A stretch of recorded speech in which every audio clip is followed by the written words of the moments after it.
खबर से आपको आगाह करेंगे। बहाउद्दीन ज़िक्रिया यूनिवर्सिटी से इल्हाक शुदा कॉलेजेस में जाली दाखिलों का केस।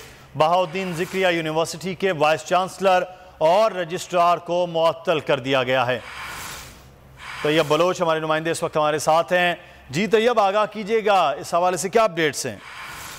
जी, सुप्रीम कोर्ट में बहाउद्दीन ज़िक्रिया यूनिवर्सिटी मुल्तान से इल्हाक शुदा कॉलेजेस में LLB प्रोग्राम में जेली दाखिलों से मुतल्लिक केस की समाअत जस्टिस जाजुल एहसन की सरबराही में सुप्रीम कोर्ट के 3 रुकनी बेंच ने की और सुप्रीम कोर्ट ने बहाउद्दीन ज़िक्रिया यूनिवर्सिटी के वाइस चांसलर और रजिस्ट्रार को मुअत्तल कर दिया। अदालत का FIA को केस की तफसीली रिपोर्ट पेश करने का हुक्म बहाउद्दीन ज़िक्रिया यूनिवर्सिटी हुकाम को FIA रिपोर्ट की बुनियाद पर मुअत्तल किया गया है।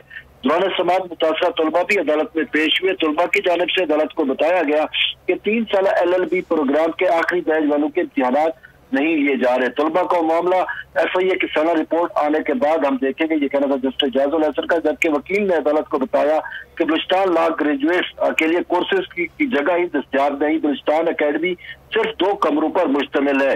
सुप्रीम कोर्ट ने बलूचिस्तान लॉ ग्रेजुएट्स तलबा के मसले के हल के लिए चीफ जस्टिस हाईकोर्ट से जो मुलाकात की हिदायत कर दी। जस्टिस जाजुल एहसन ने कहा कि chairman executive committee Pakistan bar council जो है वो हसन रजा पाशा चीफ जस्टिस बलूचिस्तान से जो है इस हवाले से मुलाकात करके उनके मसाइल हल करने की कोशिश करे।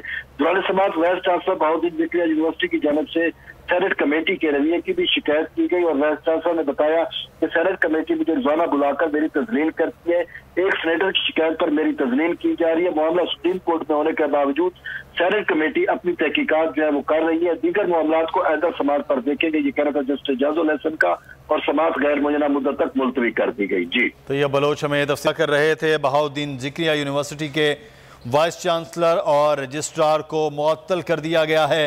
बहाउद्दीन ज़िक्रिया यूनिवर्सिटी से इल्हाक शुदा कॉलेजेस में जाली दाखिलों का यह केस था। सुप्रीम कोर्ट का FIA को तफसीली रिपोर्ट पेश करने का हुक्म भी दिया गया है। इस वक्त जावेद इकबाल अंबर मुल्तान से हमारे साथ मौजूद हैं। जावेद, ये क्या मामला हुआ था मुल्तान में BZU का, जो यहाँ तक मामला आया कि आज जो VC हैं और रजिस्ट्रार वो दोनों मुअत्तल कर दिए गए सुप्रीम कोर्ट की जानिब से? जी बिल्कुल, ये बहाउद्दीन ज़िक्रिया यूनिवर्सिटी में LLB प्रोग्राम के तहत जो बोगस इनरोलमेंट और बोगस फीस वोचर का एक स्कैंडल था, जिसके तहत FIA की इंक्वायरी टीम तश्कील दी गई थी। और ये LLB 3 साल प्रोग्राम का आखिरी साल था जो कि 2019 था। उसमें 45 करोड़ पैसे जायद की करप्शन की गई थी और इस हवाले से FIA की ज्वाइंट इन्वेस्टिगेशन टीम बनाई गई थी, जिसने आज अपनी तफसीली रिपोर्ट जो है सुप्रीम कोर्ट में पेश की है। और उस रिपोर्ट की रोशनी में सुप्रीम कोर्ट ने वाइस चांसलर मंसूर अकबर कुंडी और रजिस्ट्रार सुहेब राशिद को गफलत की बुनियाद पर मुअत्तल कर दिया, उनको ओहदों से हटा दिया है।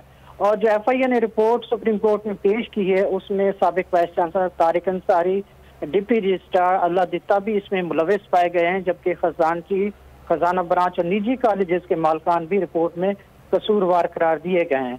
और आपको यहाँ ये बताऊं कि सुप्रीम कोर्ट ने FIA को इंक्वायरी मुकम्मल करने के लिए मजीद 1 माह की मोहलत भी दी है और उन्हें ये हिदायत की गई है कि तमाम जो जिम्मेदार अफराद हैं उनके नाम 1 माह तक सामने लाकर रिपोर्ट मुकम्मल जो है सुप्रीम कोर्ट में पेश की जाए।